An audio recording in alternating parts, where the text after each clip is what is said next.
We'll see. Hey, you guys. They said we keeping it real with Wanda.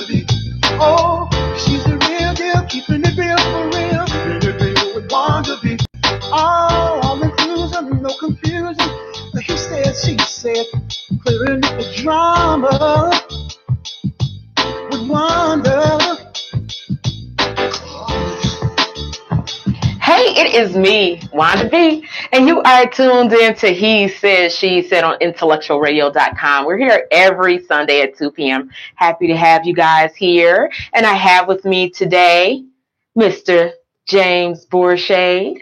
Hello, everybody. Hello. Glad to be He is our own. I am very lucky, honored, blessed. What other fortunate? What other? You have another one, a synonym you can give me for to have our own certified life coach, James Bourshade, with us every. He's on call. He's here when we need him. How about that? And so, if you're watching on Facebook, please share the broadcast. If you have your own question, so do you see it? Your own question. There it is. Yeah. Like to ask us, you can ask James.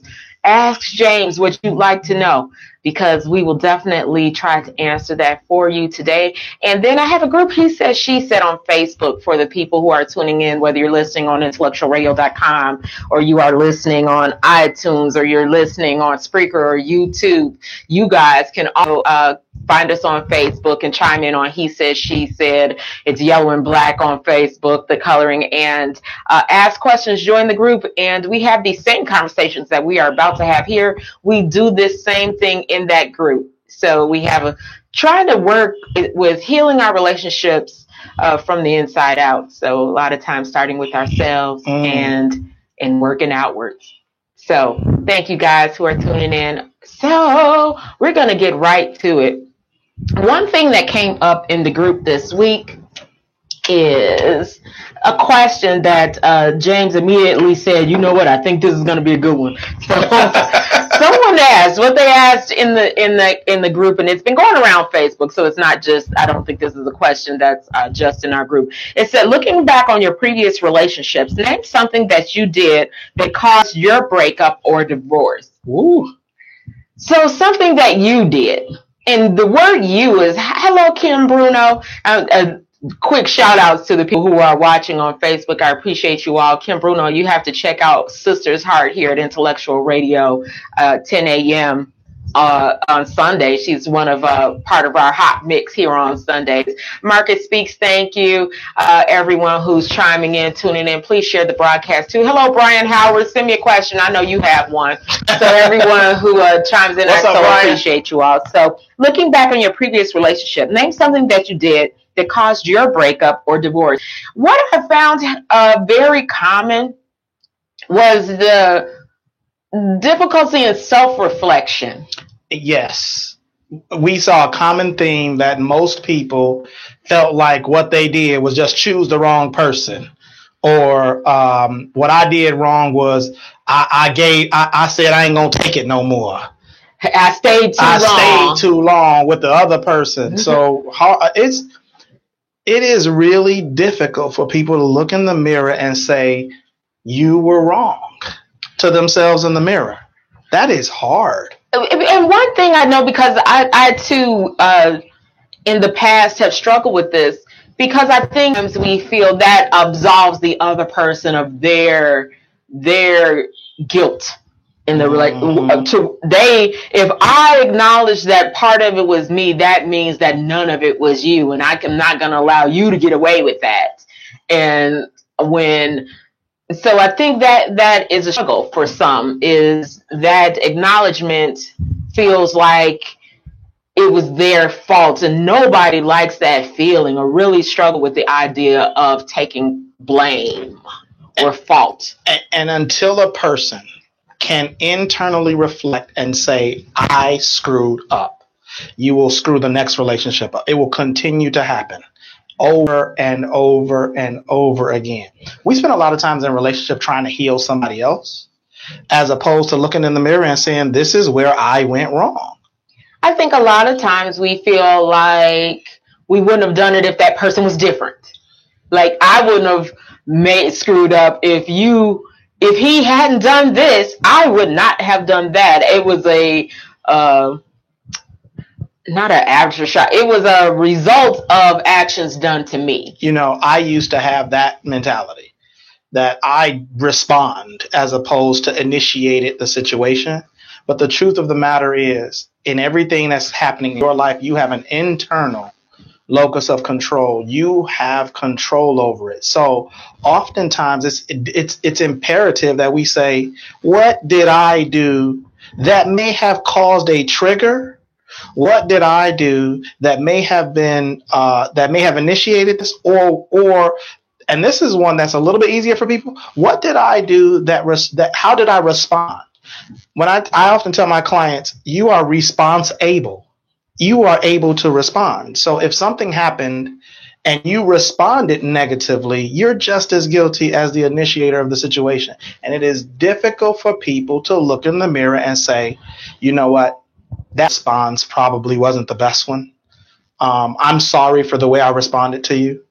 Because most people especially at once you hit a certain threshold in age, you're dealing with people who have been hurt. It's nowhere around. There's nowhere around that. After a certain age. After a certain age, there's nowhere around. You're dealing with people who have been hurt. And so if you recognize I'm dealing with someone who has been hurt, and I've been hurt, then you might be able to have compassion in your responses or compassion in the initiation of conversations. But I'm recognizing, especially we saw a humongous theme in the group that I didn't do anything wrong. It was all my partner. And this was not indicative of just females or men. It was both across the board, male and female. Nobody did anything wrong. But how do you recognize if you did something wrong? Because I do feel sometimes that response was happening from the most healed people, from the people who really feel like they have it together. I've worked on myself and I did nothing wrong. How do you start to recognize? How do you heal that in yourself? Those are the scariest people, Wanda. When you approach life that I'm completely healed, I've done worked on myself and I got it together. The first thing people who acquire knowledge realize is I don't have enough knowledge. I don't have enough information. You are an ever evolving creature. What you learn about yourself today might change a little bit tomorrow. And so if you feel like I'm completely healed, I got it all together, I didn't do anything wrong, you most likely are the problem. That's the truth. You most likely are the problem because you're evolving, you're growing, you're learning. And what you uncover today should lead you to something new that you uncover about yourself tomorrow, should lead you to something new that you're uncovering about yourself next week. The 40-year-old you is very different from the 38-year-old you. It's very different from the 27-year-old you. Or it should be, right? Should be. Should be. Should be. The ever evolving. So then we have to try to realize what needs to evolve. And I think some of that would be first off realizing if you're experiencing anything the same in a new relationship that you did in the last relationship, you're the common denominator.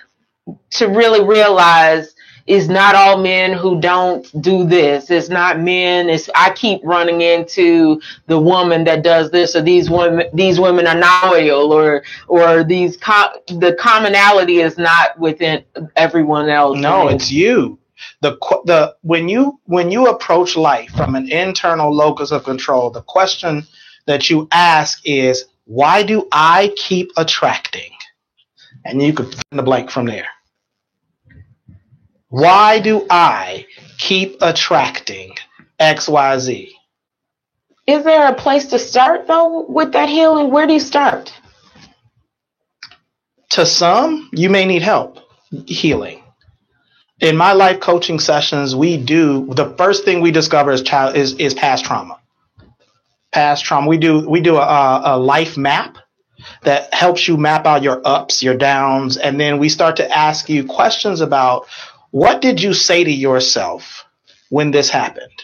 And we try to do it a little bit more subtle way. We'll ask things like, why did this happen?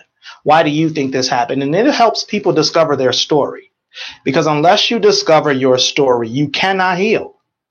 You will not heal unless you discover your story, because your story is your true belief. And what you truly believe is what you're going to attract.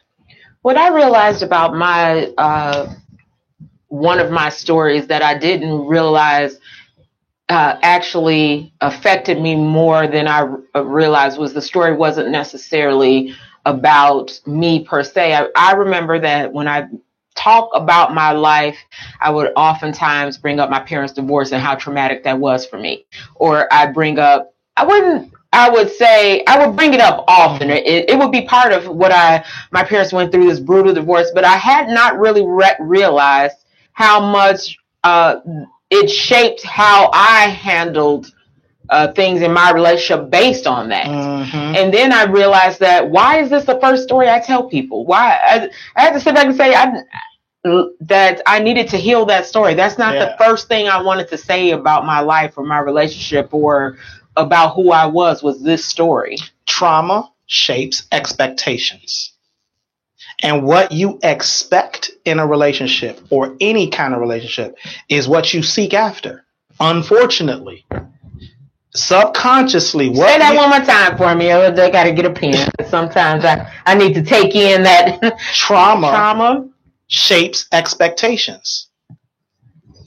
For example, I've been hit literally by a car. Like, I was standing on the sidewalk, hit by a car, boom, flowing in 10 feet in the air, knocked to the ground. So now when I'm walking on the streets, I am looking out. To be honest with you, I expect a car to come up on the sidewalk. So trauma shapes expectation.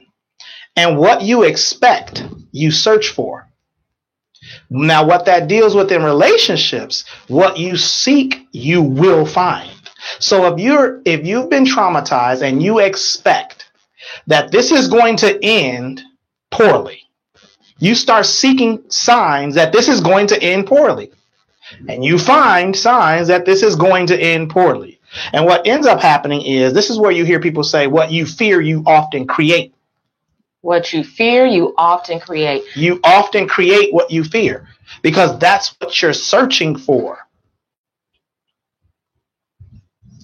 And unfortunately, whether what you find is true or not, if this is what you expect, that is what it's going to appear to be. Or to some people, ladies especially, what you expect it to be is what it is, whether it is that or not. What do you mean? The fellas will tell you, oftentimes you all are living in a reality that the guys don't even know exist. Huh? He's not paying attention. You all are living in a reality that we don't know exists. I'll give you a prime example. How many times have our patrons said things like, if he did XYZ, cut him off because he's XYZ, and they don't even know what's going on. But you already created a scenario. If he locked his phone, girl, he cheating on you. You need to cut him off. He already cheated because his phone locked. His phone could be locked because the kids get into it and run up the bill. Who knows? But for some people, and I never want to say all, for some people, what you think it is what it is, without any proof. And that oftentimes what you think it is based on what has happened before, not what's happening today. I could acknowledge that in some ways. I will say that when I realized from the divorce, and I say, oh, my parents had a brutal divorce, and I think James Smith, you mentioned this too, my quest to not be like them was actually causing me to have some of the exact same issues. I was so intent that I wasn't going to be like them. That you literally did stuff just like them. And that came up to the exact same outcome, or not exactly, but still fueled by that. So, James Smith, I'm going to give some quick acknowledgments to the people. John Russo, thank you for sharing the broadcast. James Smith, who was on with me, was that last week or the week before? Time runs on, but last week James also has a function coming up, Financial Liberation Through Entrepreneurship Workshop, June 19th, 10 a.m. to 1:30 p.m. at JLM Abundant Life Center at 2622 West Jackson Boulevard in Chicago. Go to Eventbrite to register. So James, thank you for being on last week, and please check out his Financial Liberation Through Entrepreneurship Workshop Tuesday the 19th. So thank you for everyone who is chiming in on Facebook. I so appreciate it. Amen. So the concept that I used to say, thoughts are things, or yes, they are. That story, and like you said, that story we tell, sometimes we manifest, and I guess to really realize it is to start recognizing what is your story. Like, really think of what you would tell somebody. How would you describe yourself? How would you describe relationships? And that is the main story you may want to take a focus on. What is your real, true, underlying story that you tell yourself? So what I teach my sons is everything is energy. We know that this world is made up of energy, and energy, we'll start to talk about kinetic and potential, but energy attracts. And so what I tell them, I want you to look at the word emotion as energy in motion. Your emotions start to manifest your reality. And, there's biblical proof, scientific proof, cultural proof. Your energy starts to manifest your reality. And the most potent energy is emotion. That is the most potent form of energy. What I find difficult sometimes, and I don't know if anybody, is to not respond to that emotion. That being an emotional creature, I'm all woman and definitely have an emotional person, to not I act sometimes on those emotions in the moment. And trying not is so hard not to do. That is a habit that needs to that has to be number one. It has to be recognized and then arrested.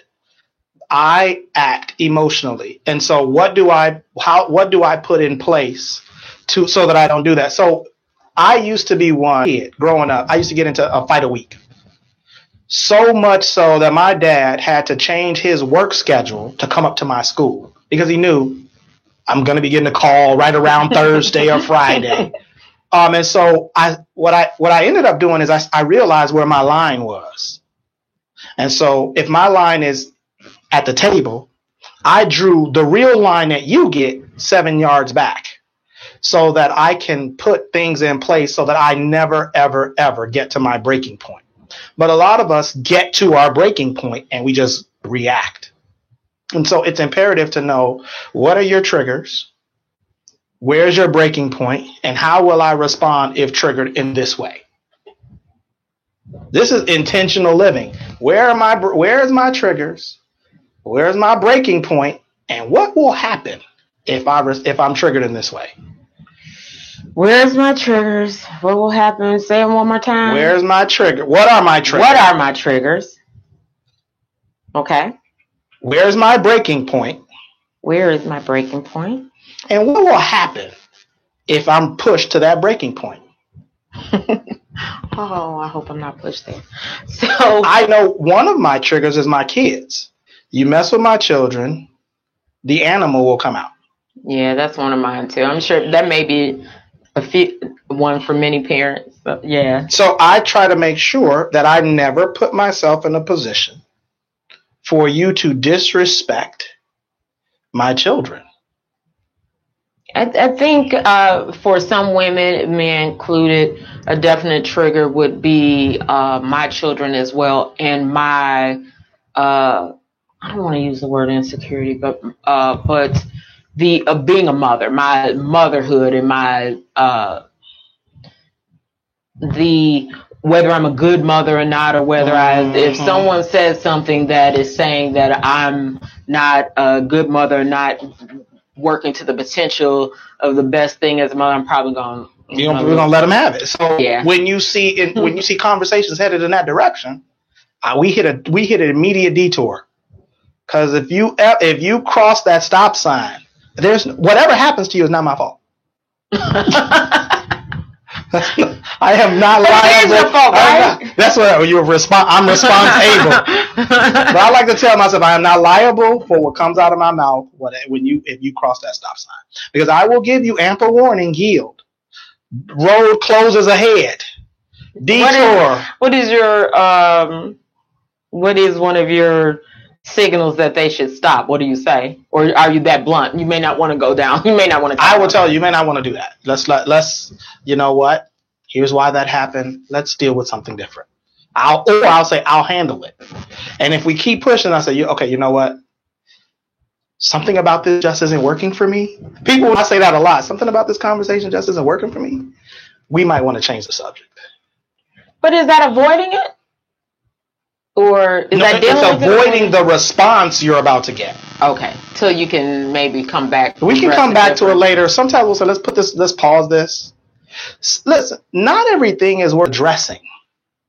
And this is where a lot of therapists will say things like, you need to have a conversation about it.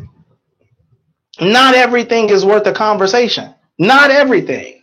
Sometimes you're going to disagree. And what I tell the people I'm working with is the first thing you need to ask yourself is this worth the destruction of the relationship? Is worth breaking the goal, your goal might be in a relationship, might be intimacy. Some is companionship, some it's partnership. Is this worth the partnership? If it is, then by all means, let's have this disagreement. But if it's not, table that. Some of that stuff is unnecessary. Oh, everything we think is necessary. That's how we think. Sometimes that stuff is unnecessary. Sometimes that stuff is unnecessary. It's unnecessary. Yeah, we don't even have. So how do you judge whether it's necessary? I think it's that last question you said, or last thing you said. You're willing to lose what you're trying to build over this conversation, then by all means go after it. If it's really worth what you're trying to build. And see, here's where the rubber meets the road. Most people are with people and they're not actually trying to build another entity. They're not trying to build something. So first thing of relationships is it's me, you, and the actual relationship that we're trying to build. The relationships are like living organisms. It's me, you, and the relationship. So if it's worth losing what we're trying to build, then let's talk about it. But if it's not worth losing what we're trying to build and everything that comes with what we're trying to build, let's move on. I don't think people try to build relationships anymore. I think they're in relationships for companionship.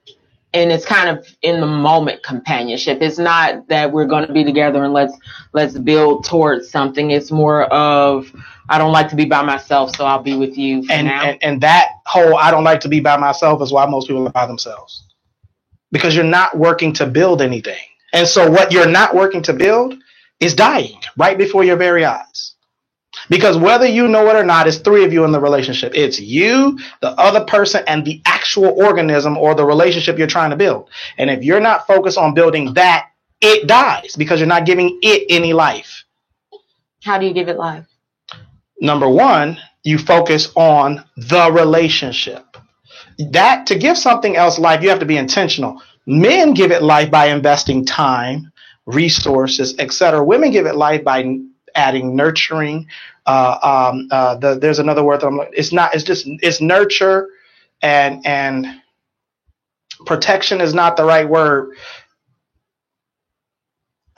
It's another word for nurture and God. It'll come to you. It escapes me now, but the main thing is nurturing what you want to have, what you believe in. You nurture.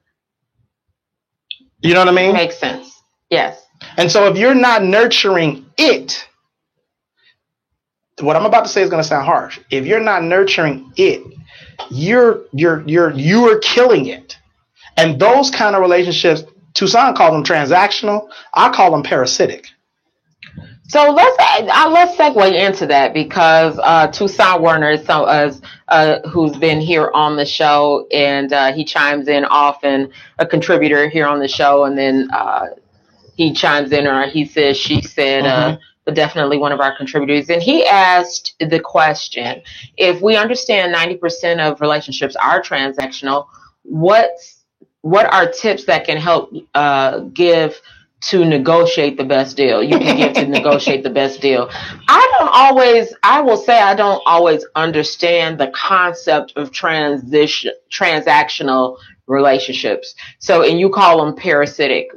Define that for me. So transactional relationships, I'll define parasitic and transactional. Okay. To me, parasitic relationships are when you're just taking. I'm in it for me. What do I get? That's a take relationship. That's what parasites do. They suck on the host until there's nothing else to get, and then they go to the next host. Do we believe people are? Absolutely. I have clients right now who I have told, you are a parasite in your relationship. What does that look like? All you care about in the relationship is you. You can't get past you to even fathom what the other person is feeling or thinking. Oh gosh, yeah. I got two I can think of immediately. Yes. Okay. Parasitic relationship is you are out for you and nobody else. And then transactional is another level of a parasitic type relationship. It's what do I get? And if I'm not getting, I'm not giving. And those don't work. But 90-something% of the relationships are transactional. If I don't get, I don't give. And that is fear-based. And the very essence of the thing that you need to be in a real, true relationship is unconditional love. And most people are terrified of that. That is terrifying. I agree that that's terrifying. I agree that if you give love and you give it without any expectation of getting it in return is a fearful thing. And for the risk of not getting hurt, not getting used, not getting it in return. But who is that all about? You. That's all about you. So if you're thinking about you and I'm thinking about you, who's thinking about me? The other person is thinking the same thing about themselves. Both people are thinking about themselves. Most parasitic relationships aren't like that. You find a person who is also going to give you your needs. So you're thinking about you, and the person you're with is thinking about you until they get tired. And that's when the person quote unquote changes. Because you're thinking about you and there's no reciprocity in the relationship. So I'm thinking about you and you thinking about you. And then when my needs come up and they're not met either, and then you come back with another request, then I'm like, okay, stop, hold it, pause, wait a minute. And that's when people say she changed or he changed. No, you're not reciprocating in the relationship.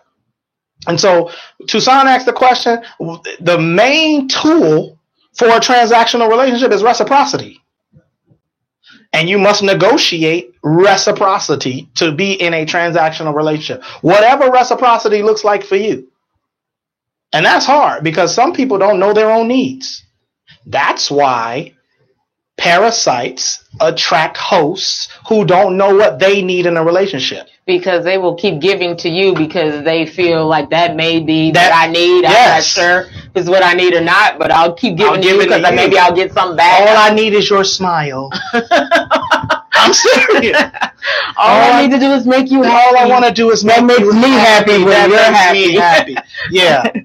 Is there anyone who is totally happy when I'm only making you happy? And where is the reciprocity in that? But you're saying we're not supposed to look for relationships where we get reciprocity. No, if you're in a transactional relationship, you do.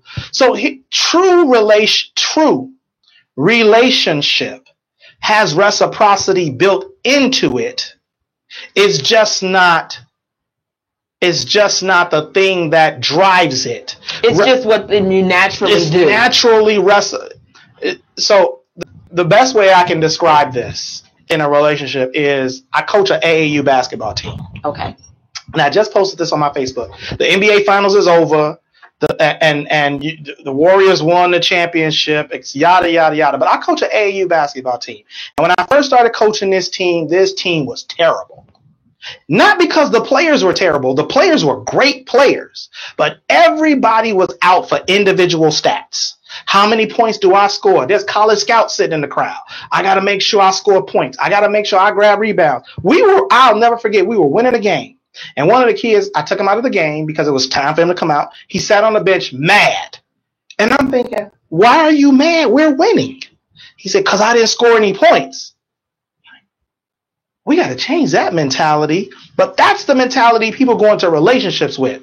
The relationship could be winning, but I'm mad right now because I didn't score any points. I'm not shining. Why they always calling you to speak? Why you always got all these radio shows, Wanda? That is a relationship headed for failure. So the first thing we taught them is winning teams play with each other. Championship teams play for each other. A huge difference. What I do on the court is to make sure you look good. Now, if I have that mentality and you don't, then I'm going to be the one not being, there's no reciprocity. But if all of us on the team have that mentality together, we win and we will never lose, because what you're doing makes me look good. What I'm doing makes you look good. When I drive to the basket, I'm passing it to somebody who's open for a shot, and I know you're going to be open before I drive because I'm driving to make sure you're open. You see what I'm saying? Now, we all do that, and that's what the Warriors, the championship team, that's what they do better than any team. People think they just have the best players, and they have two great players and the rest average. But they play as a team. They play as a unit. They play for each other. For each other, not with each other. Not just with each other. They play for each other. They tried to make Kevin Durant turn on his teammates after he won the MVP. You won the MVP and Steph should have won the MVP. He said, man, we just won a championship. We play for one another. And people will come into your relationship to do that all the time. But until we get this, I play for you, you play for me, and we play for the team, you're going to keep doing this. It's going over and over and over. I. When Michael Jordan started winning was when Phil Jackson told him, look, dude, you're going to get your numbers, but you got to pass the ball. You have to pass the ball. And so I tell people now in relationships, you're going to get your numbers, but you got to pass the ball. Didn't your team win this season? Yeah, we did. We won a championship. So it sounds like your philosophy works. Yeah, right? I told the parents, the first thing you're going to learn, we're going to learn how to play the game. Then we're going to learn how to win. And then we're going to learn how to be champions. And I thought it was going to take us 6 months. It took us a month and a half. Wow. We're going to learn how to win. First, we're going to learn how to play. Then we're going to learn how to win. And when we get to a championship, we're going to lose because we don't know how to win championships yet. But then we're going to learn how to win championships. And now these kids love playing with each other. The sad part about it is I took the same team that the high school team had that lost all year. Same team. And now we winning because we playing for each other. Nobody goes out there and think, I got to get 10 rebounds. You'll get 10 rebounds when the ball comes your way. It's just how it happens. It's just how the game of life works as well. I love that. I think I definitely received that message. You're listening to He Said, She Said on intellectualradio.com. We're an iHeart radio station, and there's various ways you can listen to us. So please do, whether you listen on intellectualradio.com, whether you like and subscribe to us on YouTube or like any of our Facebook pages. We always appreciate you. And also, if you are looking for a place to host an event, I have a beautiful venue for you, whether it is a book signing, poetry night, a stepping class. We would love to have you at the Intellectual Radio stations. So you can contact me, Wanda B, on Facebook, and I'll tell you how to do that. Or you can call 708-223-8953, and I can hook you up with a date to have your fabulous event. We have a beautiful location. Yes, it is. They doing big things. Big things.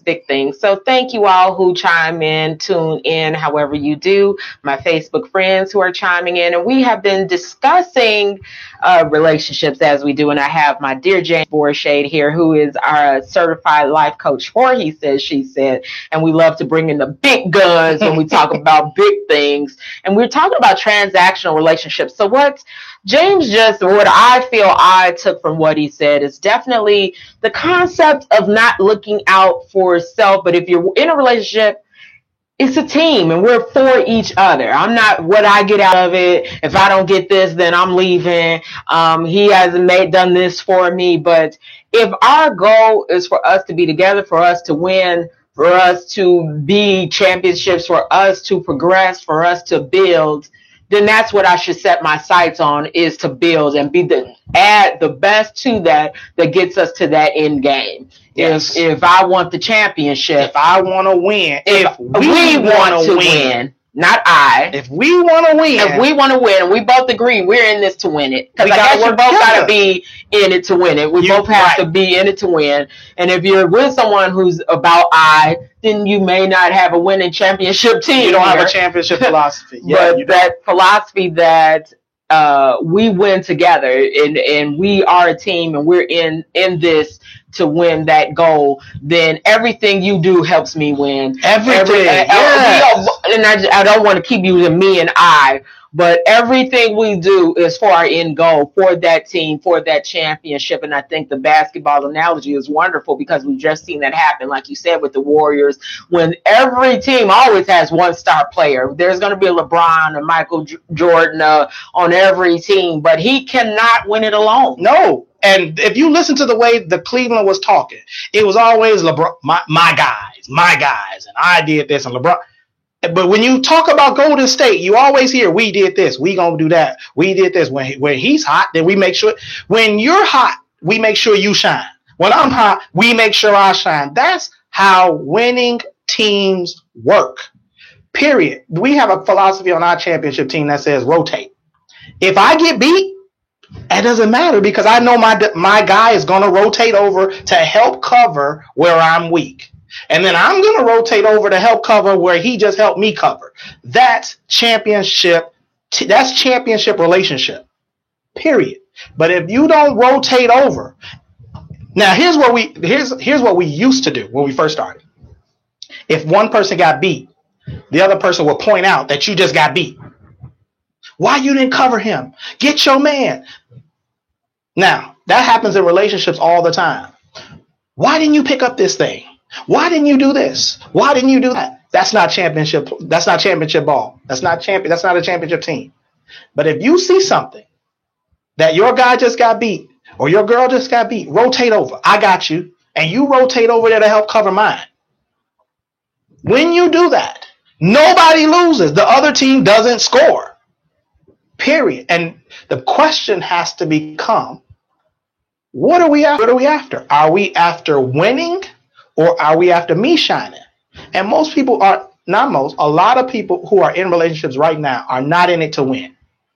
They're not. They're in it for self-preservation. You hear me say this a lot. Many people are not in love. They're in need. So Toussaint says the league is full of players that only play for stats and bigger contracts. Winning is a culture that the vast majority of the league doesn't have. That is absolutely, positively true. Winning is a culture. It is a culture. There are some places in the league that you go and you already know, it don't matter who on the team, we're going to win. It doesn't matter. You know if you go to San Antonio, you're going to win 50 games because there's a culture of winning. You know if you go to Golden State, you're going to win. There's a culture of winning. And some people have that culture, which is why hiring the president, the coach is so vital. And when you bring in certain people, you already know winning is going to happen because they don't think the same way as losers do. They don't think the same way as people who are out for individual stats. It is a thought process. It is a mindset. Winning championships is a mindset. Same group of kids, different mindset, winning.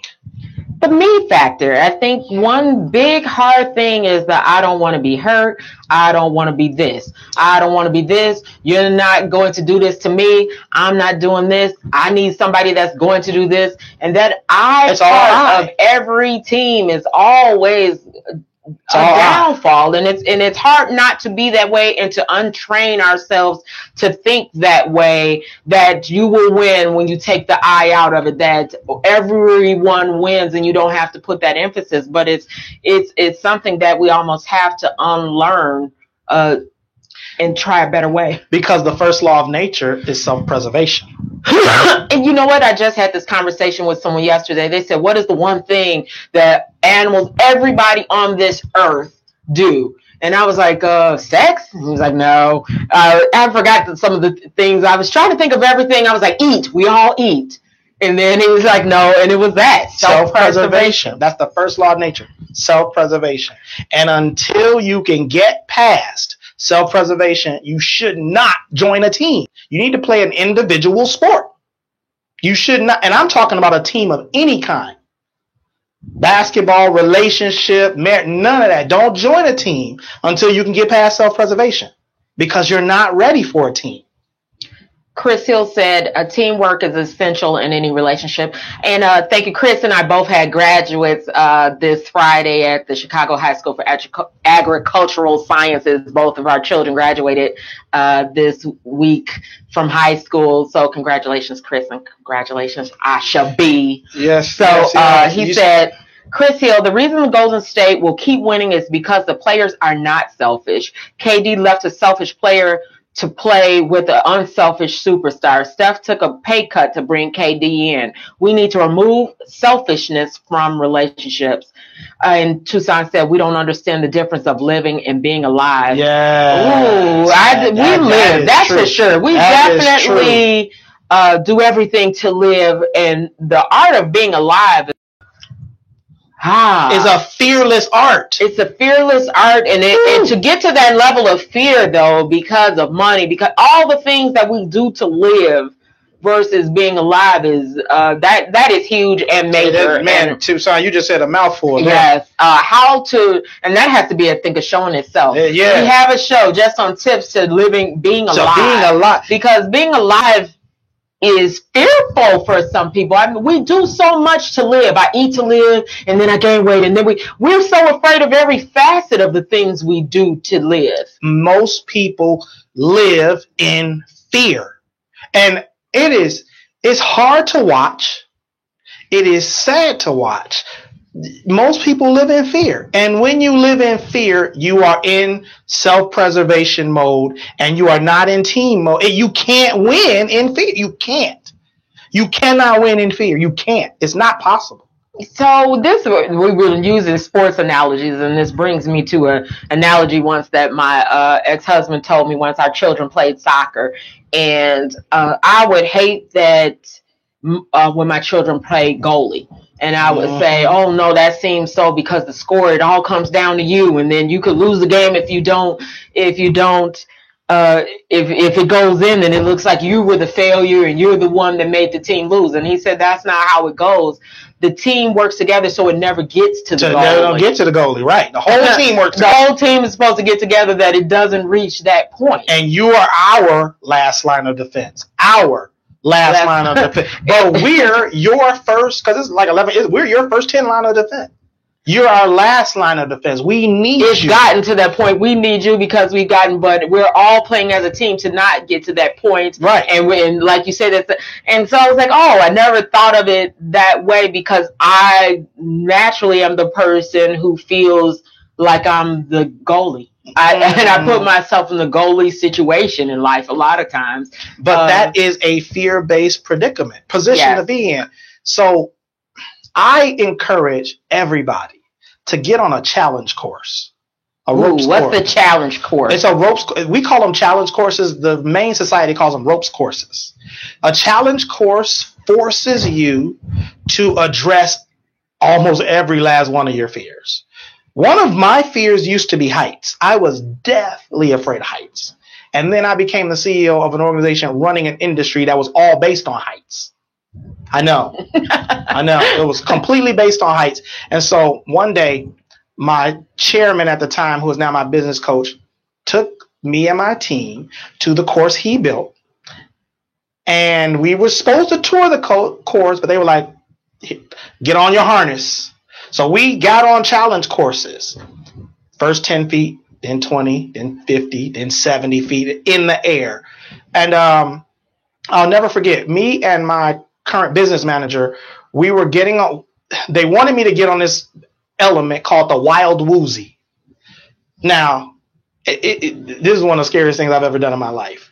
2 ropes in between one another, like 2 ropes that are supposed to be parallel. So, but when you step off of the ladder, when you step off of the tower, onto the ropes, the only thing that you're connected by is a rope on your back. But you're stepping onto the rope, so you're like, it's almost like a high wire act. But the 2 of you have to hold hands, and she's on her rope, you're on your rope, and the ropes split like a V. Yeah, no, I'm scared. I'm scared of the conversation. So we had to do that, and we had to trust each other that we were not going to fall.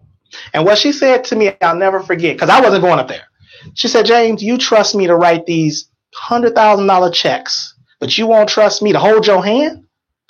Yeah, because that's my life. And I was like, yep. I was like, okay. And they said, look, you only think you're going to die. It only feels like you're going to die. The truth of the matter is you're tethered in. And I was like, and you know, that's a whole spiritual preacher thing, but which I won't get into. They were like, you're tethered in right now. It only feels like you're going to die, but you're not. So get up there and go. And we did it. We didn't fall. We didn't die. I'm still here, but it sure felt like it. And that is what challenge courses do to you. It forces you to fears that are crippling. It only feels like you're going to die. And they were like, after that, they were like, if you can do this, you can face anything. And we were like, that's true. We can. Because it felt like it was over. I couldn't at the time look down and see the ground way down there. No, no. And so, what is a tip or suggestion you give then for that scenario? Because what is something someone could do? Facing, like you said, I guess facing your fears, maybe whatever it is. In some way, shape, or form, finding a way to face those fears. And I know I'm definitely someone who operates from trying to not operate from transactions. But I think now that we talk about it and I really think about it, I'm always afraid of making the wrong decision in the end. And so I'm always trying to make sure I'm moving the pieces correctly so it won't turn out that I've made the wrong decision, and I come up with new transactions to make sure that I'm. So here's a paradigm shift. Okay. The wrong decision often gets you to the right decision. If you know that nothing just happens, then you recognize if I make a decision that may be wrong today because my life is ordered or nothing just happens, this decision is going to lead me to the decision that I might need to make. That's going to lead me to the decision that's the right decision. Okay. Because look where you are today. That makes sense to me. I do believe that we take the path we're supposed to take, and there are no mistakes. Exactly. Everything was meant to be. If you feel like there are no mistakes, as it happened, then you can live life freely. Okay, if this decision don't seem to work out, it's going to lead me to the one that's supposed to work out. And have that faith in that. Yes. So Chris Hill said, what about self-evaluations? And we definitely have mentioned that learning to have Tucson said there is no wrong decision in love. There's just decisions. And love forces you to face fears, and love and fear can't coexist. They cannot coexist. So Tucson, speaking scientifically, love and fear cannot coexist. That's biblical as well. It says fear has no place in love. It cannot coexist. It is not possible. It's hard. I think for people, it's hard to trust love. They feel like they've been hurt when they've loved. They feel like there's been bad consequences based on who they've loved. So now they don't trust love. What they really don't trust is themselves. Because if you have honestly done some self-reflection and know that these are the mistakes I may have made, love doesn't become so scary. Because, okay, first of all, I love is a decision. So what people are saying is, I don't trust the decision to be kind. I don't trust the decision to be patient. I don't trust the decision to be caring. That's what love is. Patience, kindness, caring, loyalty. Those things are all wrapped in the word love that you must decide to do on a daily basis. And what you're saying is, I don't trust my ability to select a partner that can do the same thing, that has the same mindset that I have. And I don't know. That's hard to. That's difficult to deal. That's difficult to deal with. Trusting, Tucson said, trusting is an illusion. We trust the ground until we experience an earthquake. That is, dude.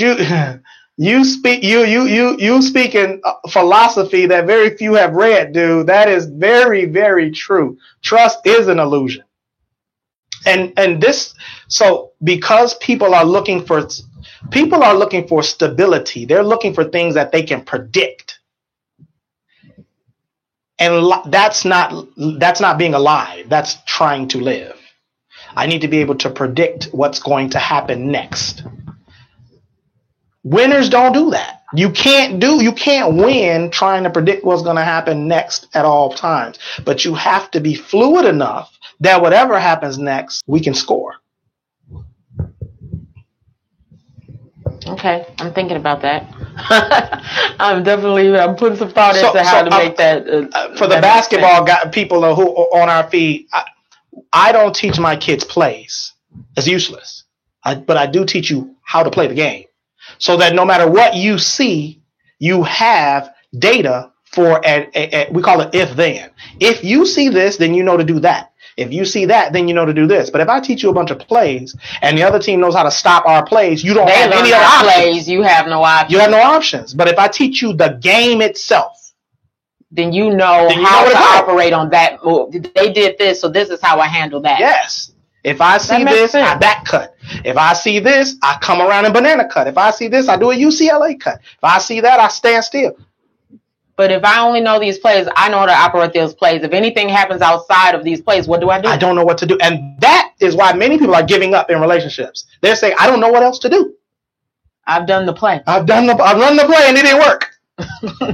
Makes sense. Makes sense. We're going to keep moving. That was a very good one and something to think about. Learning how to just love, learning to be alive. Because I want to do a show on how to be alive and not just live. Yeah. Ooh, that's a show. Count me in for that one. How to be alive and not just live. And I think right now what I'd like for you to walk away with is realize when you're in that moment of being alive but not living, not being alive but just living. That's something we can always... I sometimes have to challenge myself every time because I could be in something and worried about this, that I'm not in the moment. Yes. Worry is dealing in the future. That hasn't happened yet. Remembering is dealing in the past that already happened. And so most people miss the moment because they're living in the future tense or the past. That is difficult. That's not being alive. And I would definitely want to trust is like a prize fight. Everybody has a plan until they get hit. That is very true. Oh, wow. Till you get punched in the face. Yeah, then it's I quit. I don't want to fight anymore. But like you said, if you teach them the tools to know if something comes at you this way, this is what you do. Comes at you this way, this is what you do. And then you got to be real and tell people, guess what? You're in a fight. You're going to be hit. You're going to be hit. Be prepared. I remember talking to people about relationships who did not think that they would ever have any arguments or trouble. And I was like, this is a relationship, right? You're bound to disagree. I think what I noticed too about sometimes with our parents is that they didn't want you to see them argue. But then with that, you didn't see how they resolved arguments. Yes. If I never saw you argue, it gives us this false thing that relationships should always be happy, should always be. But to teach those resolutions that we can argue and I can still love you. That I think I ran into this just recently, even in my own life. Is my ex? We co-parent very well, but this week of graduation and prom has been one rocky one. And coming into it of having arguments in front of my son, I was like, oh, I don't want to see my son argue. But then I was like, no, I have to show him that I won't agree with his father, and I'll continue to And love that's his father. okay. He'll be his father, and I'll still show him respect and show that we can argue and disagree, and you'll still see us having love for our family. So I did not know until I became a life coach how many people you can't disagree with them without them thinking you disagree. You can't disagree with something they said without them thinking you disagree with them as a person. You see what I'm saying? Absolutely, I do. Some people feel like if we disagree, that means you disagree with me, and therefore I'm not worthy. And that's bad. So James said, if you knock me out with that punch, it won't hurt anymore. Until you get back up. Until you get back up. So we're going to keep moving along with our questions. We had some people send questions to our He Said, She Said group on Facebook. Please join our group and join in the conversations. Add to the conversations if you like. And this is where some of what we're speaking of today has come from. You're listening to He Said, She Said on intellectualradio.com. I'm here with James Borshade, our own certified life coach. I'm very happy to have here with me my own life coach. When I'm saying, I need a James check-in. I have sometimes go get my oil change with James to keep me running. So that I do. So here we go. So Anna Nicole Lacey, who's also been on the show, and I'm always very honored, blessed, fortunate, all those synonyms of the word for the two Sound Warners, the Anna Nicole Lacey's and the James Smith, who come on the show, add to the show. And if you'd like to do that, please let me know that as well on Facebook. I always appreciate that. She said, what steps do we need to take to restore a sense of accountability in our relationships? And I think we're kind of revolving around that as well, right? What steps do we need to take to restore a sense of accountability in our relationships? What's a step we can take for that? Now, we as a society or we individually? What steps do we need to take to restore a sense of accountability in our relationship? Anna, you watching, so chime in. What are we as a society or we individually? Let's address we as a society. Yes, I think that's where we should go for everyone. I think in the African American community particularly, we have to resist the urge to be pulled into blaming conversations. Oh, that has happened a lot in our dear Facebook group, is the blaming conversation. Because they are absolutely fruitless. Men always do this. Women always do that. And women this and women that. And what people, the very nature of that statement is no personal accountability. Because let me tell you what psychologists will tell you you're really saying.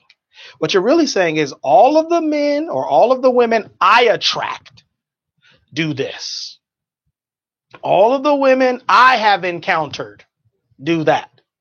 And if you can start to add the I in those types of statements, you probably wouldn't even say them. You probably won't say it because you know they're a reflection of you. Because I had an old client who would say, all of the men I know do X, Y, and Z. No, actually, she wouldn't say it that way. She would say, all men are this. No man takes care of his kids. No man cooks for his kids. And I was like, I don't know what kind of men you know, but all the men I know take care of their kids, and all the men know cook, come home, cook. All the men, and she was like, where those men at? They don't exist. And I was like, no, they don't exist for you. And she was like, wait, what? I was like, yeah. And until you change something about you, you ain't gonna never meet those people. And I have similar stories for guys too. All the women I know do X, Y, Z. I'm like, them your women. And they all those kind of women are attracted to. Now I'm a preacher, but I do say stuff like flies are attracted to. Let's keep crap. Yeah. So If that's what you attract, then you might just be. you might be. Crap. Oh, ouch. I mean, but it's true. It's so true. And after divorce, going back into the dating world and things like that, trying to pay attention and learn what you attract and what story I started to tell based on those experiences, and then really realizing how much more self-reflection and healing I needed to change my outcomes and to change what was happening around me, and to say, and to change what I said, because if anytime you start off everybody I meet is this, I think you said that originally when we were talking about something else, that how did you word it, that you are what you attract, or you are what, that if everybody is like that, you're the common denominator. Yes. And so now changing that,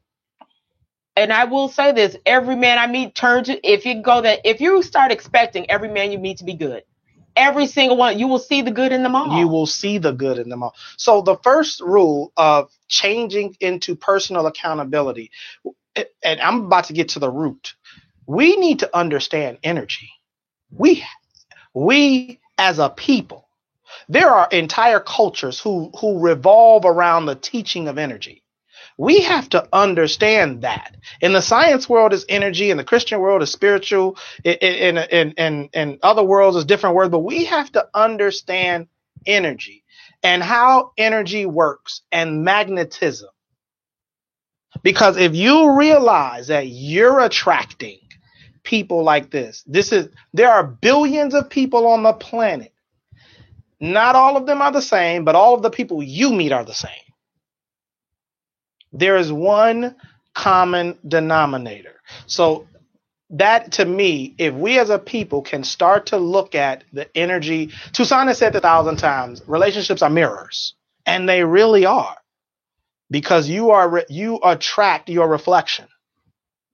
And I think we really have to start being honest with what we see in the mirror. Truly honest with ourselves, that am I recognizing when you are putting out the energy that you are receiving back, that you're putting that out there, and healing it, though, because some of it really is a lot of walls we've built up, the baggage we're carrying, and we're from past relationships, and we feel like we have to carry this baggage to protect our hearts, because I'm not going to allow that to happen again. Fear again. Fear again. That's fear again. And you can't win with, if you're afraid to take the shot, you will never win. You won't shoot. That's fear. And I used to tell my son, you miss 100% of the shots you don't take. Makes sense. I would love for people, if you're having issues with this, definitely one place you can go is Journey to Wholeness Center. It's located at 9501 New England in Oak Lawn, 708-634-3664, 708-634-3664.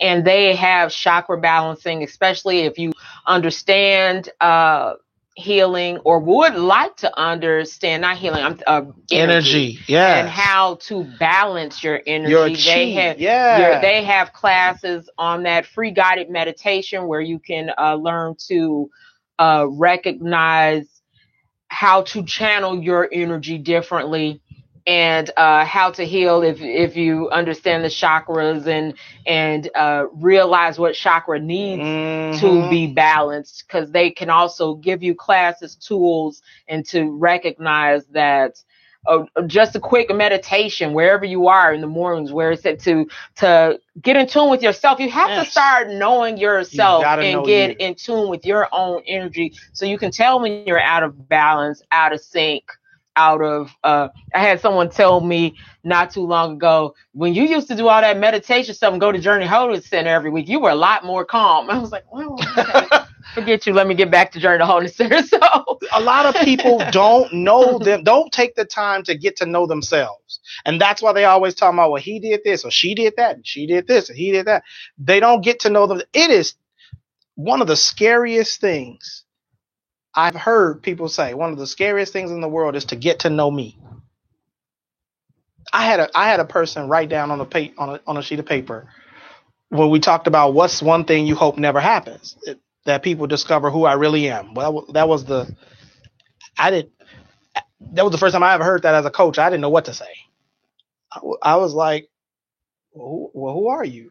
And they really don't know, and are afraid to find out themselves. They're afraid. Who am I? Afraid to find out who I really am at the core. Will I like the person I see? Will I like? So here's what, now that I've had a little bit of time doing this, here's what I've learned. The reason people are afraid to find out who they really are, because the childhood story that they told themselves, they might believe to be true. For example, if you told yourself that dad left because I'm not lovable, and you start searching internally to some mistakes you made, you might come to the conclusion that, yep, that is why he left. I am not lovable. And that is terrifying for people. And so they build walls around themselves so that they never discover themselves. And so when we talking to them about discovering your chakra, making sure your chi is balanced and stuff like that, people are like, I ain't going down that road because I might not like what I see. But the truth of the matter is, people are response able. Your dad didn't leave because of something wrong with you. Your dad left because of something wrong with him. Not you were a kid. There couldn't have been anything wrong with it. But people, that story that you tell yourself at that young age, from 0 to 5 years old, is the same story that people tell themselves at 50. I know 65-year-olds deciding to get divorced because she don't make me happy. He don't make me happy. And I'm like, make you happy. I saw that somewhere on Facebook, and talk about Facebook like it's but it is sometimes. Like it's a television show. But where someone said, repeatedly use the terms, they didn't make me happy, or I'm looking for the person who makes me feel. Yeah. And that is a recipe that tells me right there, you don't know you. You don't know you if you are looking externally to someone else to make you feel anything, and then you're on a search for that right person who can get you to that feeling. You won't find it. I forgot the gentleman's name who was here with us the last time I was there. He said you're asking someone to answer the unanswerable question. Ernest Tucker. Ernest, yeah. Yes, Ernest. Because the only person that can answer that question is you. Here's what I tell people now. If you don't solve the problem within, you will think that the only way to solve that problem is without. And here's what that means. If you don't first solve the problem internally or within you, you will think the only way to solve that problem is to be without whoever the person is, to eliminate something or someone from your life. Because they're the ones making you feel. Because they're the ones making you feel. Now, what happens is you eliminate the stimulus, but the problem never went anywhere. Until the next stimulus comes up, you then feel that same exact way. This is why you can go from relationship to relationship to relationship to relationship to relationship and still feel the exact same way. Because you eliminate the stimulus, but you don't eliminate the actual problem. Hello, Katie Lowe. Thank you to everyone who's chiming in. Chris Hill, Toussaint Warner, Katie Lowe, who has a show here at intellectualradio.com, Rhythm and Flow with Katie Lowe. She is Tuesdays. I know it's just a fun show. 4:45. I have the pleasure of actually helping produce that show sometimes. So I love my Rhythm Flow. Check her out on Tuesdays. So we're talking about right now energy and healing relationships, and a lot of times what that comes down to is healing within ourselves, finding our own, that we're built of energy and we attract like energies, and a lot of times we are working to be in tune with our own bodies, our own chakras, knowing where your heart center is and when you're and where you may need some balancing and help with those chakras, because they get out of balance. Life is about getting out, it gets out of balance, but we want people to, Toussaint brought it up so well, is that we want to be alive, not live here to live, just live and exist. Yes. We don't want to just be. We want to be alive, not just be. I'm going to give some people some free advice. We usually charge a lot for this. Yay, let me write this down. I love free advice. There are certain things and steps you can take to recenter your energy. There's certain music tones you can listen to. There are certain sounds that help. You know, when you walk into a massage parlor, and when you walk into a massage and they give you a massage, you notice they're playing certain sounds, certain tones. Those are all by design. They're all intentional. So the scale is called like a solfeggio scale. The baseline frequency to the earth is 432. They've changed the frequency in music to be 440, and that was intentional. And I won't even get into where the solfeggio scale comes from and all those things. But let me just say this. There are certain frequencies that you can listen to that will bring about a certain calmness in your spirit or re-energize you in a certain way. One of my favorite is, I think it's 741. But if you just Google 741 frequency or 432 frequency, or you will start to see what these things are what these things are designed to do. What we call the do, re, mi, fa, sol, la, ti, do scale is actually from ancient times, the solfeggio scale. It used to be ut, mi, re, fa, sol, la, ti. It used to be that. Now it is do, re, mi, fa, sol. So the tone do has a certain healing energy to it. Re has a certain healing energy to it. Look those up to decide which one you're looking for. So one of them rebalances. One of them helps you release negative thoughts. Those types of things. That's what you get when you start to go into masseuse, when you go into guided meditation. They'll play certain tones depending upon what you're looking for. And Journey into Wholeness has free guided meditations on Sundays at noon, so check that out. They're also going to have a chakra balancing where the energy points that flow throughout the body, chakra energy is focused in 7 different points in the physical body, and where the major nerve plexuses meet. The chakra balancing workshop is created to target which chakras have been blocked, because that usually is one of the major problems we have, is our chakras get blocked. And what the blockage means is that the physical body and soul body, and sometimes some of our physical ailments are because our chakras are blocked.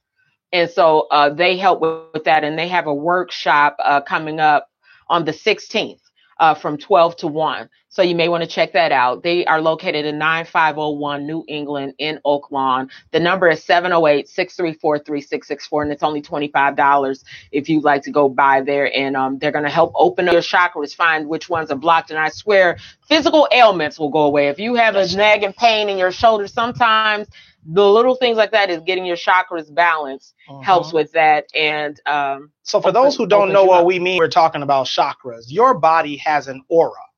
If you've ever had an animal, a dog, for example, if you feel down or afraid or guilt or shame, the dog can pick up on your aura. It doesn't matter if it's in the same room with you.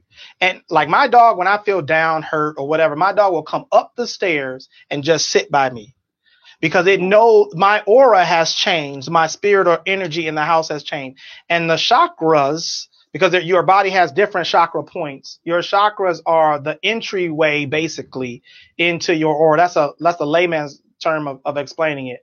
And so when they talk about rebalancing, opening your chakra points, is making sure that there are no blockages. You do that through, again, music tones, guided meditation, and all types of things. So we've been talking about, we're taking questions right now to James Bourchard, our certified life coach here on intellectualradio.com, that he says, she says, show with me, Wanda B. And we're going to take another question that has been presented to us. The stock tip one, we're going to handle that one later. That's not quite what the he said, she said. Helping relationships is a little bit different than giving you. I'm not even going to attempt to give you any stock tips. How do we develop new habits, practical approaches? And I'm going to assume that when he says take the liberty that how do we develop new habits that it is in reference to relationships and some practical approaches to learning how to be part of the team and not be me, how not to be transactional, Man. how not to operate in fear. So I know that's a lot. the first is you got to change your mind. You need It all starts with you. You need new information. You cannot develop new habits with the same old information. You need new information. Number two, and this is actually harder than changing your mind for some people. You may need a new environment.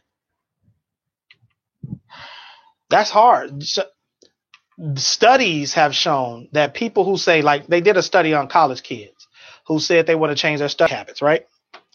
And now the college kids who decided to go to a different university to change their study habit, their study habits changed quickly.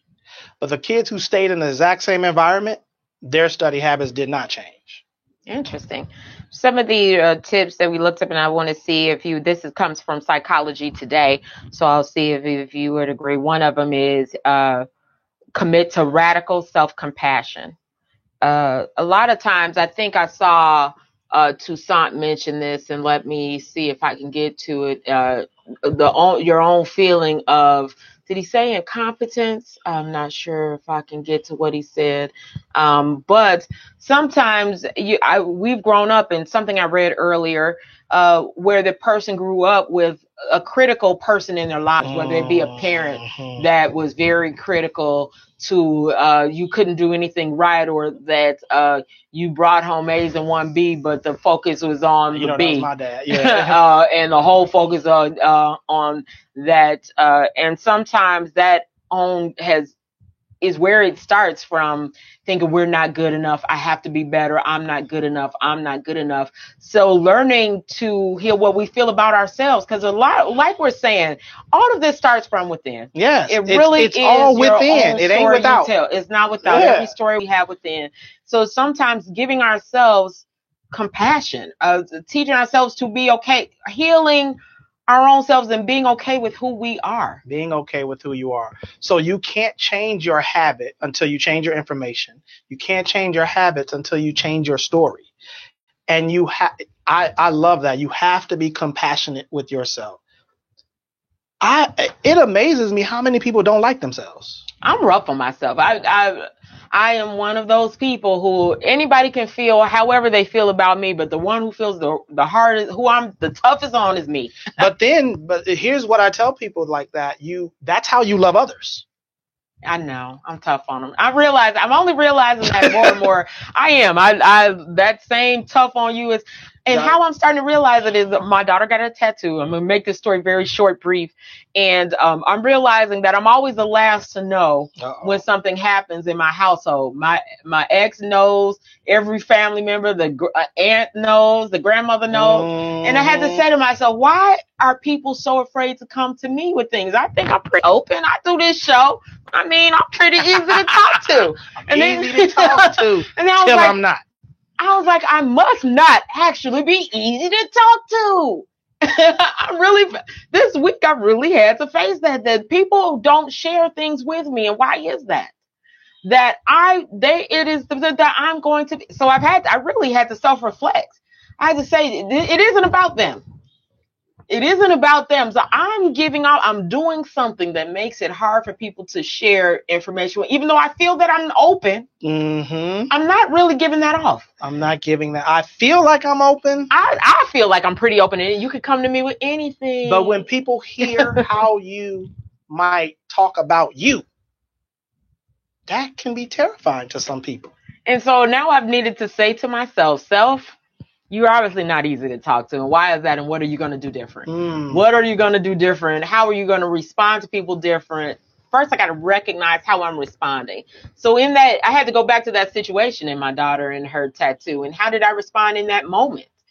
And so was it in a way that really was as open as I think I am? And so it is true that I am tough on relationships. The first time you disappoint me, it's kind of a wrap.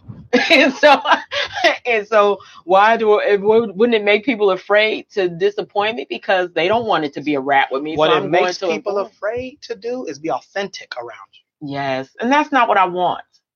And now we get to the crux. Oftentimes, what people want, and this ain't you. I wish I don't. No, have but my you can favorite tell thing. me. I'm What cool. people want, they don't value. What people want, they don't value. They don't actually value it. So it's like you can want a Maserati, but you don't do. If you value the Maserati, that would be what you're chasing. That would be what you're after. That would be what you're nurturing. That would be what you're the word I was looking for earlier is preserving. That would be what you're preserving. So if you want authenticity, you will work to nurture authenticity and preserve authenticity, which means allowing people to be who they are, whether you agree or disagree. And I realize work on allowing people to be who they are, and I do that in some degrees, but I wasn't allowed to be who I was.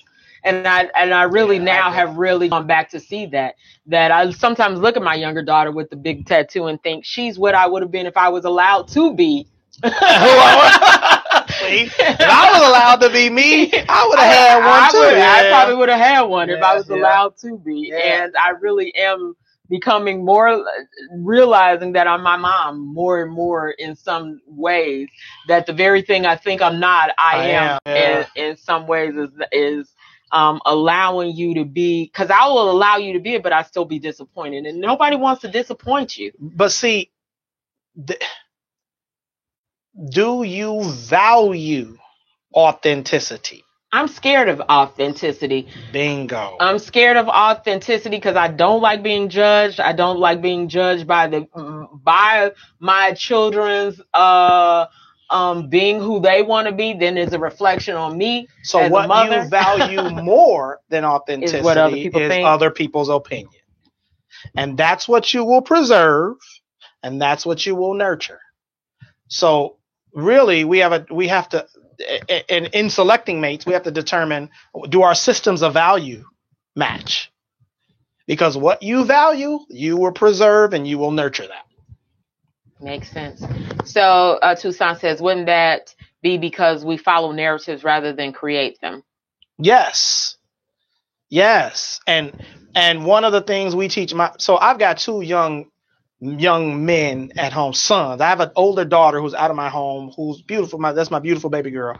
I try to teach my kids, particularly my sons now because they're still at home with me, that you are world creators. One of the things we used to say when they were younger is, when people tell you to think outside the box, your only response to that is, what box? No box exists. You are creating your world. So if everybody's going right, you go left. Just somebody can tell you what's over there. You're over. So you are world creators. But Tucson's right. Most of us follow the narratives instead of creating our own narrative. And I follow the narrative of my parents. I mean, that's what I know. That's what I've been taught to follow. That's what I've been told is right. Mm-hmm. And so if I'm parenting in the way of my parents and what I think is right, so now to beat my own drum, be my own parent, is a learning. Is learning. So let me give you new tools to use. Words to say. Listen. I respect that you did it that way, although that might not be what I would have done. You get what I'm saying? Yeah. Because I think your daughter is being a free spirit. Oh, she is. And how do you not respect that? I respect that you did it that way. That may not have been what I would have chosen. Or maybe it is what I would have chosen if I was given the ability to be free. It is what I would have chosen. You see what I'm saying? I say this all the time now because I look at what she does and I admire. I have 4 children, but they all do things definitely. Some do things just like me, which is scary, and then some do things way out of that path. But sometimes when I notice that sometimes I notice the things that are done like me are based on fear. I can see the fear in it when it's someone else doing it. Yeah, see? Yeah. And then the other ones that I see that beat their own drum, I do applaud, but then I can see myself being my mother and following that narrative that I've been told is right. Mm-hmm. And I'm the biggest thing is other people judging that. The other thing decision to tell yourself is there's 1,000 ways to skin a cat. Yes, my mama used to say that one. That was hard for me to learn. I didn't learn that until I was like 30. Like, because I used to say this is the right way to do it. Because we're taught the right way. Yeah. If the child wrote with a left, they try to make you force you to be right-handed because that's the right way. But there are 1,000 ways to skin a cat. There's 1,000 ways to do this. So my kids challenge me on that a lot because the way I would do it is highly likely not the way they would do it. It's probably not. But letting that be okay. And that's okay. Yeah. And that's okay. I can't pronounce. Chris Hill said, "What about the Enneagram test? Am I pronouncing that right? ENN. Can you see ENN? What is that? I'm not familiar with that, Chris. Enneagram. Maybe. Are you familiar with that? I will have to Google and get back to. Hold on, we'll tell you in just a second. And so I'm gonna go back to. I've seen that word before. I've seen it before. I don't know, and that's something I'd have to research, so I can't really speak on that. So we're gonna go with number 2: make repair a connection way of life. Researchers agree that we need at least 5 positive interactions to every negative interaction to keep a relationship in good shape. Oh my God. So when you inadvertently have a negative interaction with your child, offer your child a heartfelt apology. Go back and read that again, please. And these are the 5, this is from Psychology Today, and then 5, I said that we would give you 5 tools to a healthy relationship. So these are number 2. Number 1 was that we commit to radical self-compassion. Yes. And number 2, make repair and connection a way of life, which is researchers agree that we need at least 5 positive interactions to every negative interaction to keep a relationship in good shape. And I sometimes would say that as things in the bank. You need 5 positive interactions minimum. I promise you, I used to sing this song. Minimum to every 1 negative interaction. And if you do that, people can accept. People say, "Well, I'm giving them. I'm being real with you, and you can't accept realness." Nobody want to hear that. If you can't take it with, I'm being honest with you, and you can't take honesty. I think people can accept your honesty when you also sometimes give that balance of you reconnect and repair and create some positive interactions. You must have at minimum. When you're dealing with children, it's even more than 5 positive interactions to 1 negative interaction. We need at least 5 positive interactions to every negative interaction to keep a relationship in good shape. So when you inadvertently have a negative interaction with your child, offer your child a heartfelt apology, find a way to reconnect and repair and create some positive interactions. This not only repairs your relationship with your child, it repairs your own self-love. By creating positive interactions with your child, now you're healing whatever you wish you hadn't done or said in the past. So you automatically stop beating yourself up about your past mistakes. Bingo. And that works not just for parent-child. That works in any healthy relationship. Any healthy relationship. Going back to my basketball analogy, if you criticize your teammate on the floor, you get benched. Or in other words, you get replaced. So if you're critical of your teammate out there on the floor, we replace you. How many people in relationships are getting replaced because they stay critical? If you criticize your teammates while we're at war out there on the basketball court, we sit you down immediately. The moment you do that, you see somebody just walk to the scorer's table, and you already know. I love it, and that's operating as a team. We must, which then leads me to number 3: experiment with a mantra to retrain your mind. Mantras are just antidotes to thoughts and don't serve us. When you change your thoughts, your feelings become more forgiving and more loving. Use your mantra as often as possible so it's more likely to pop into your head when you're under stress. They listed some of them. I am more than enough. Bingo. She's acting like a kid because she is a kid. This is not an emergency. I'm the role model for my kids. I'm the grown up. Whatever happens, can handle it. So they give a few, and you can create your own for you. But we want to we have to start retraining our own minds so we can respond differently. So in relationships, some good mantras to use are: we're a team. We are never going to be against one another. How many times do you get in relationships and you feel like we're against one another? No, so mantras for you and your mate: we're a team. It's us against the world. You hear I got this one of my buddies on Facebook, him and his girl been together 20 some years since high school. And they were like, this is my ride or die. No matter what, this is my ride or die. These are the types of things that you can start to say until you actually believe it. Because many of the people, let me just be honest with you. If you are critical of your mate, you are killing your relationship. You are literally killing the relationship, because you need positive interactions. That's like oxygen to the relationship, it's like oxygen to the child, to the relationship. And without oxygen, it can't breathe. Negative interactions is like holding your breath in a relationship. And you cannot do that for too long. So for every one tool for that, as we said before, retraining your mind is offering 5 positive interactions for every negative. And these are only tips. Do as you wish. If you like to go, but we're trying to help. If you would like a different relationship to have, stop always saying I keep meeting the same type of person, and that's not something. Because you're the same type of person. And so we're just trying to help you out and give some tools and tips for yourself. Because a lot of times we say we don't know where to start, and so this is a place to start. This is a good place to start. Start with yourself, within, never without. That because that's usually where all the issues reside in and start is within. So meditate. Now meditation, I'm going to say for me, number 4 was hard. I'm about to shout to the because heavens. I'm not one to sit and be still. Man. So I am a doer, a mover, a continuer, and I didn't like the concept that I had to take time to do that because I don't have time.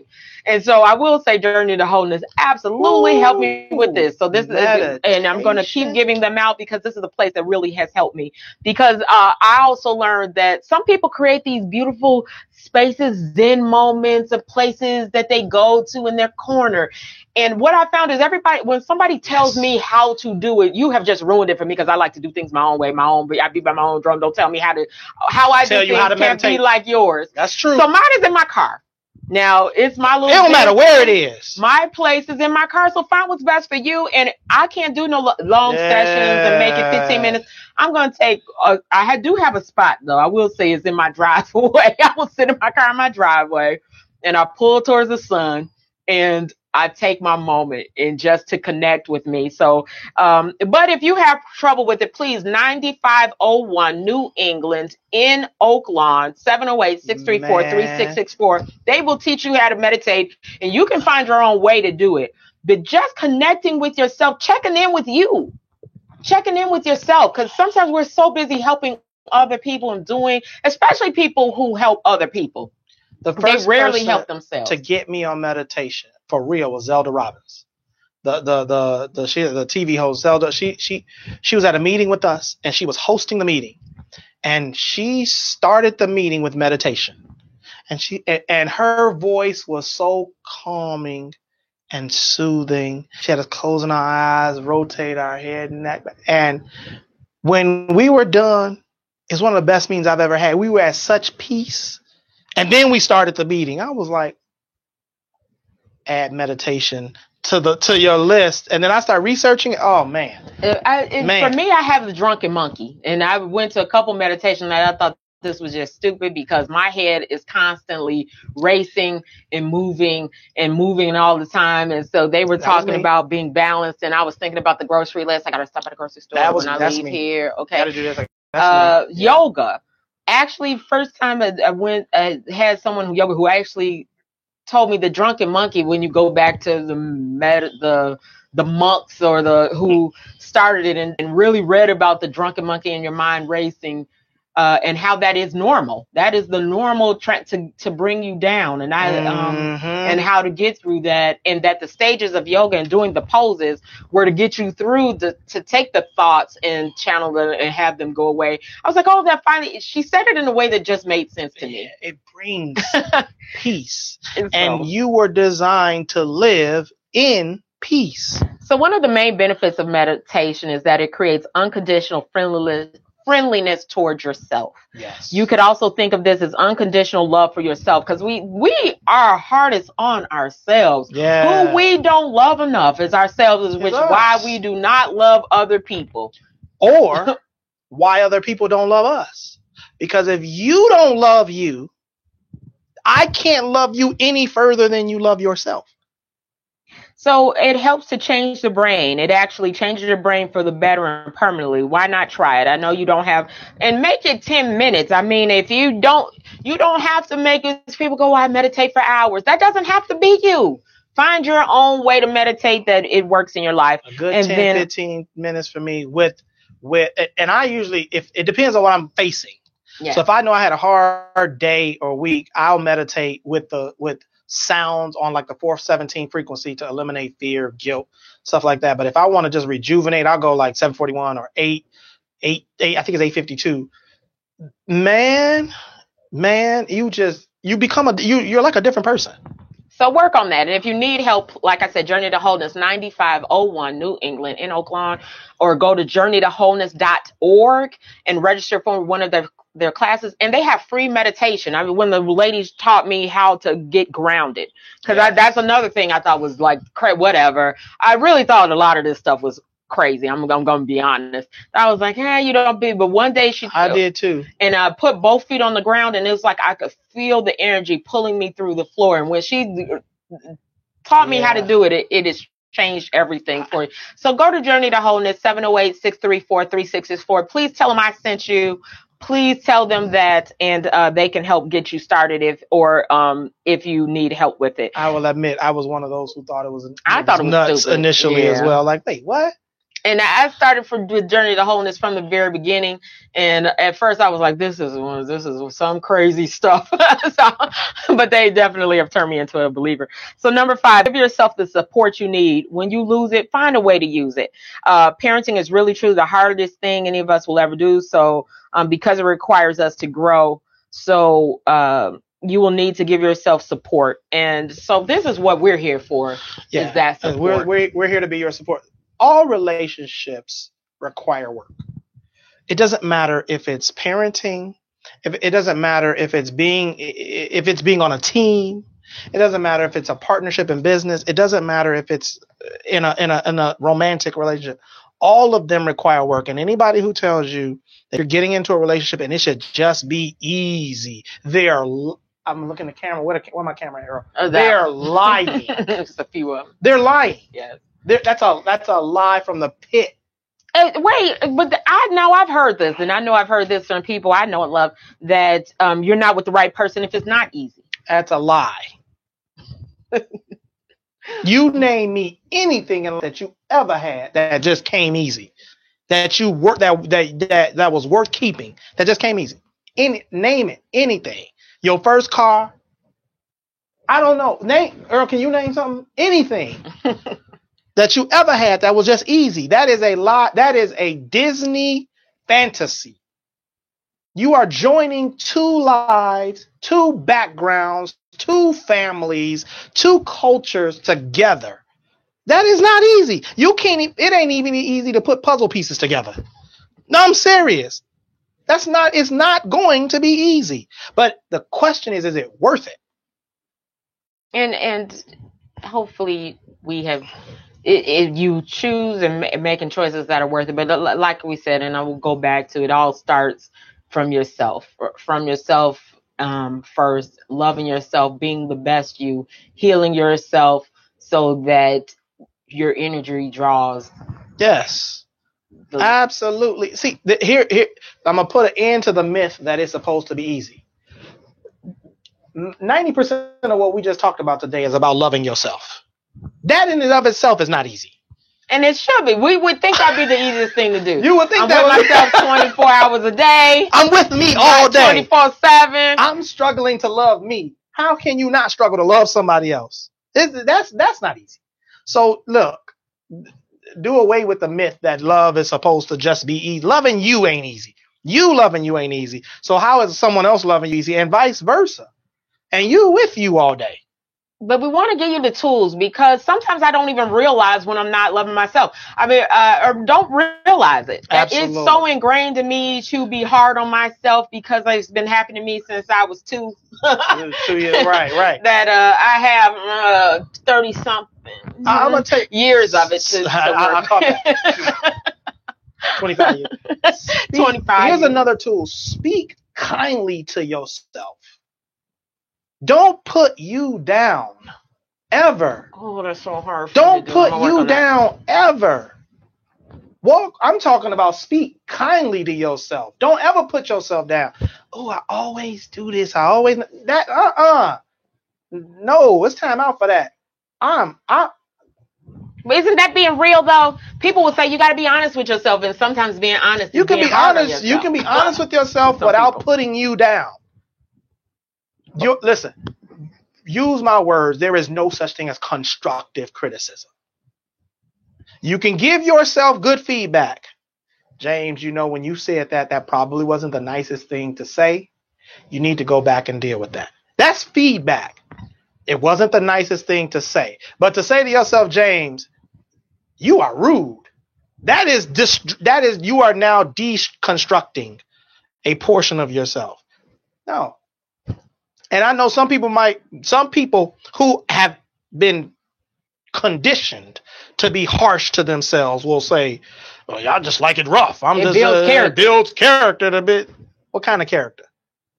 I can challenge that type of person's character. It's unhealthy to destroy yourself with words, because words have life. If you study energy, words are just as powerful as thoughts and emotions. So build yourself up, and others will build you up too. Destroy yourself with your words, the tone, and others will destroy yourself too. I had to learn as an adult to buy yourself nice things because you are worth it. My sons now you'll hear my son say, "This is quality." Okay. This is quality. He does it like that on purpose. This is quality. We don't buy cheap, Dad. This is quality. And I'm laughing because we just had this conversation yesterday. We went to the store because we moved into this nice new house. We went to the store. Congratulations. Thank you. Went to the store yesterday to get stuff for the bathroom and stuff for his room. And now I said, go buy. I just want you to get a nice bed sheets and all that. This dude bring me this blanket that it feels like lamb skin. It was quality. And he says, "Dad, feel this. It's quality." And he just touched it on my face. And I was like, goodness. And it was a Nautica lamb skin type blanket. And he was like, "We buy quality." And so I was like, "No, that's too expensive.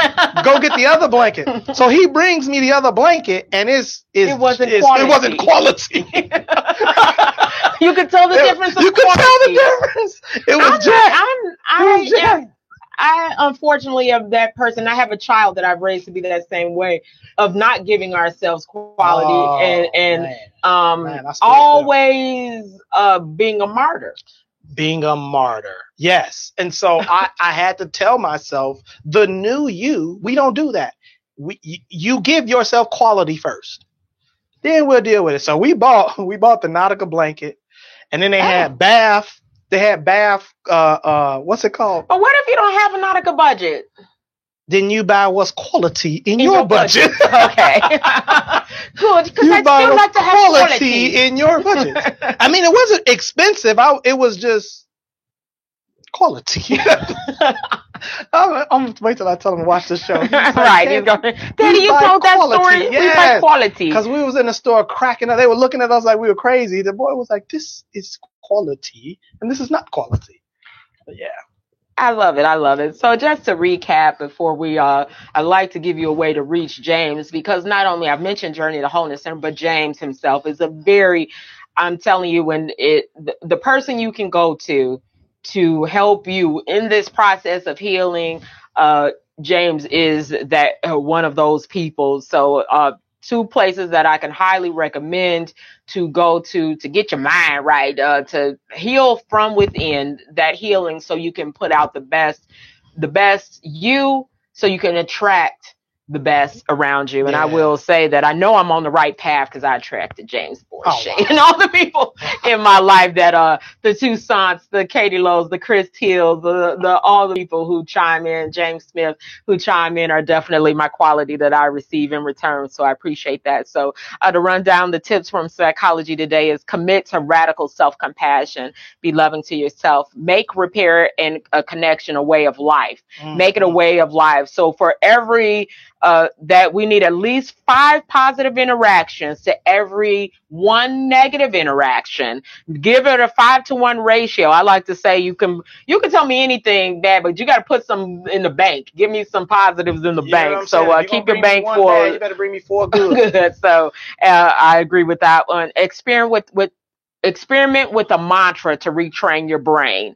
So if you need to come out with those, I am more than enough. If you ever feel that you're not enough, and you can Google these things and mantras that you can say to yourself every morning. We only buy quality. We only buy quality. We only buy quality. We only buy quality. Quality. Yes, give yourself quality. Give yourself a mantra that helps to retrain your brain. Meditate. And if you need help with that, like I said, Journey to Wholeness Center, journeytowholeness.org, 9501 New England in Oak Lawn, 708-634-3664 can help you with that. They have free guided meditation Sundays at noon. So if you need that for an hour, they can help you out to get to there in 5. Give yourself the support you need. When you lose it, find a way to use it. So as we talk about support, I gave you how to get to Journey to Wholeness. Can you tell them how to reach you? You can reach me on my website, www.jamesborishade.com. That's BORISHADE.com.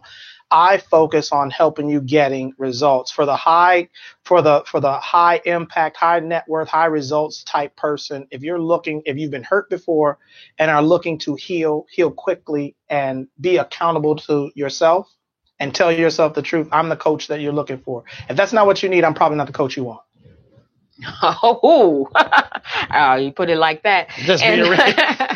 We do quality. Yeah, we do quality here. We only do quality here. Oh my gosh, she said on intellectualradio.com. Everything at intellectualradio.com is quality. So I do want to, I want to shout out to you guys. If you are looking for a place, a venue to have an event, I have the perfect place for you. So please contact me at 708-223-8953. You will be pleasantly surprised. It is quality. It is quality. It is quality.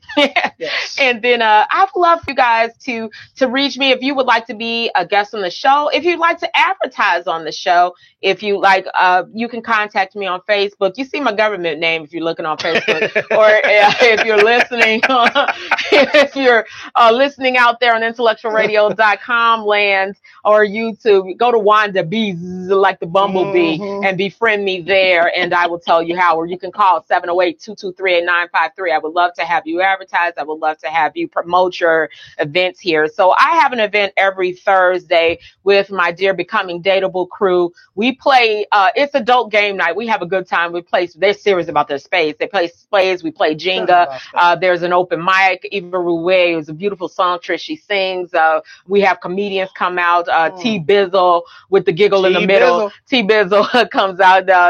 So if you're a comedian, you can come out. That is at, oh goodness, why did it like fleet away from my beautiful mind at that really moment where I needed it? It's at the place where you bowl at in Lakewood Bowl, 5125 Sauk Trail, Lakewood Bowl, 5125 Sauk Trail in Richton Park. Come out every first Thursday of the month. We have a good time there. And then this month, we're going to be out in the streets doing what we do. We're going to be at the Brotherhood of Barbers 2018 Barbershop Ceasefire event, June 24th from 10 a.m. to 5 p.m. at Ogden Park. Ages 7 to 17 can come out and get free haircuts. The guys, even girls are out there getting free haircuts. We did it last year, going to be doing it again this year. June 24th, 10 a.m. to 5 p.m. She said we'll be out there live. So if you'd like to meet my crew, come out there. We'd love to meet you out in the park. We're going to do the show out there in the park, Ogden Park, 6500 South Racine. So I'd like to leave you with that. And thank you so much. Thank you, James. Thank you all for having me. Thank you, Wanda. Hopefully you guys walked away with some tips to help heal your relationships, heal yourself. We appreciate you. And then I would love for you guys to come back here with me the same time, same place, 2 p.m. on intellectualradio.com. He said, she said with me, Wanda B. Boy, James will be here. See you next week, 2 p.m. All inclusion, no confusion. He said, she said, clearing up the drama.